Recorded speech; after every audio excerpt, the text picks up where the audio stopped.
ऐसा ही गुरुकुल, मैंने कहा था ना, गुरुकुल खड़ा करो जहाँ पर सब ऐसे बच्चे, ऐसा सब करना चाहिए हमको। सर हुकुमचंद सेठ की एक घटना याद आ रही है अभी।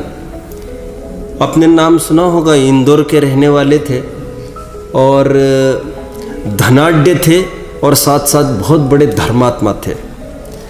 उनको धर्म में रुचि होने के बाद साधु संतों का बहुत समागम इनको होने लग गया। साधु संतों का समागम होने के बाद धड़ाधड़ जैसे आवश्यकता दिखती थी, धड़ाधड़ लाखों रुपए तो उस जमाने में निकाल देते थे, धर्म पर लगा देते थे। एक बार की बात है, उनको किसी ने ये दिमाग में डाल दिया अच्छे से, पैसे का यदि सदुपयोग करना हो तो आप एक गुरुकुल प्रारंभ करिए। तो उन्होंने कहा डन।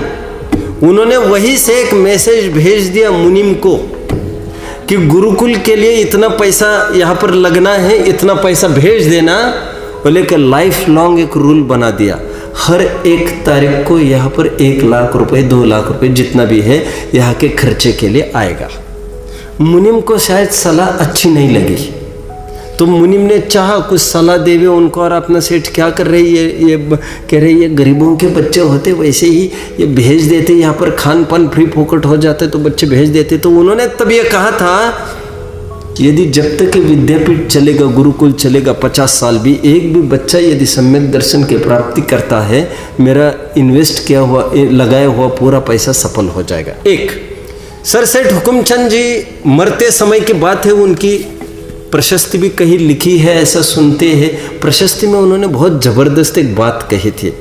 उन्होंने ये कहा था जो गुरुकुल मैंने बनाया है, मैं जानता हूँ इसके लिए इतना खर्चा आता है, और जो जो टाइम आगे बढ़ेगा महंगाई बढ़ेगी, इसका मंथली एक्सपेंडिचर कैसे चलेगा, एक बहुत बड़ा प्रश्न है। कह रहे किसी को समाज में चिंता करने की आवश्यकता नहीं है, इसके लिए मैंने फंड बना रखा है काफ़ी।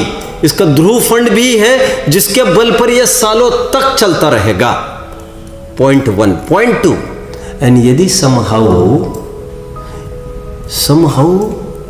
खत्म हो जाए पूरा पैसा, तब भी घबराने की आवश्यकता नहीं है। आसपास मैंने सैकड़ों एकड़ जमीन परचेस करके रखी है, वो भी ट्रस्ट के नाम पर, उसको बेच बाज देना, फिर आराम से निकलेगा तुम्हारा 100-200 साल आराम से निकलेगा, इतना है। Third point, even if then, यदि ऐसा होने पर भी इसका भी पैसा काम में नहीं आया, कम पड़ गया, तो फिर तीसरी बात और एक करना। मेरे 2 बच्चे हैं और वे भी, उनको भी काफ़ी प्रॉपर्टी देके जा रहा हूँ और उनको भी बहुत अच्छे से समझा दिया है मैंने।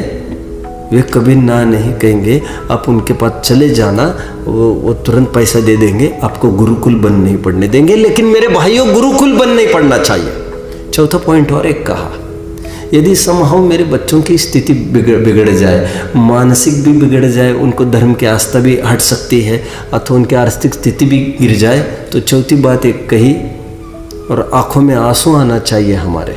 ऐसी भावना वाला आदमी इतना बड़ा, आप जानते हैं, और सोने चांदी के थालियों के हजारों सेट अपने घर में रखे रहते थे, इतना अमीर आदमी।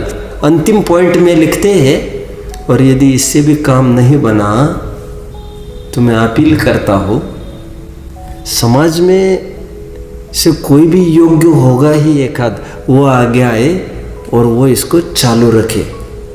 इसके बदले में मैं अगले किसी भाव में उसका बैल बनकर भी उसकी सेवा करूँगा, उसकी पूरी चाकरी करूँगा मैं, लेकिन गुरुकुल को स्टॉप नहीं होने देना, गुरुकुल चलते रहना चाहिए।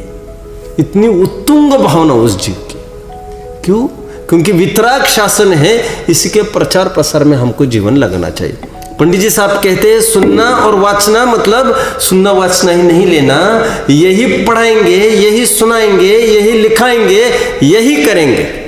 जिन वचन के अलावा कहीं भी उपयोग नहीं लगाएंगे, क्योंकि एक जिन वचन ही मोक्ष मार्ग के अनुरूप है, वितरागता के पोषक यही वचन है। राग द्वेष की वैसे ही आग लगी है, और उसका पोषक शास्त्र, उसका पोषक फ्रेंड सर्कल, उसके पोषक फोन्स मोबाइल से, इसकी क्या आवश्यकता है इसमें, ये समझना चाहिए आपको। ओम।